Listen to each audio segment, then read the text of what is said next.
The City Club of Bend held a panel today to discuss Measure 110. Its passage decriminalized certain drugs.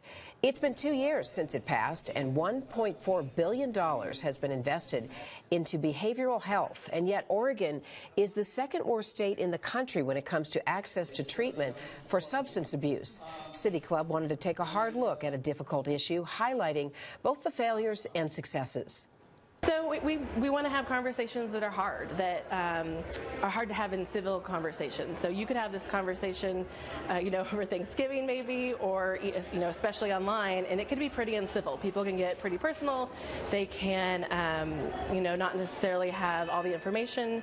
And what's important to us is that we have a space where people can have this conversation in a way that's safe and civil.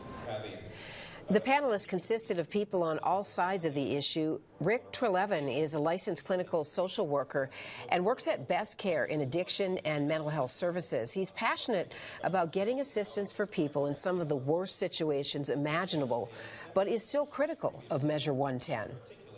What we're really trying to do is reach out to that population of people with serious substance use disorders, serious addictions. If you start with, "Hi, I'm Rick, I'm from Best Care, you want treatment," they will run away. You'll watch them run across the parking lot, literally. But if you start with where they're at, what do you need, and you develop the relationship, then much of the time, up to 50% of the time, you can engage them and let them. Trelevin was joined by SHAWNDA Jennings, a peer support outreach specialist from Ideal Option, who uses her personal experience to help others escape addiction.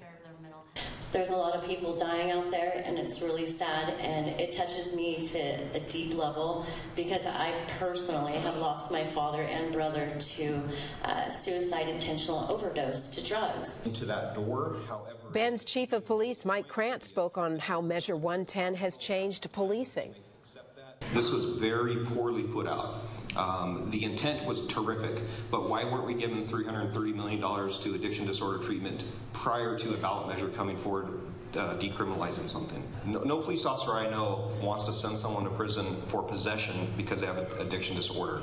We want to see them get treatment. Chief KRANTZ added police lost a useful tool now that they can't investigate someone simply for possession.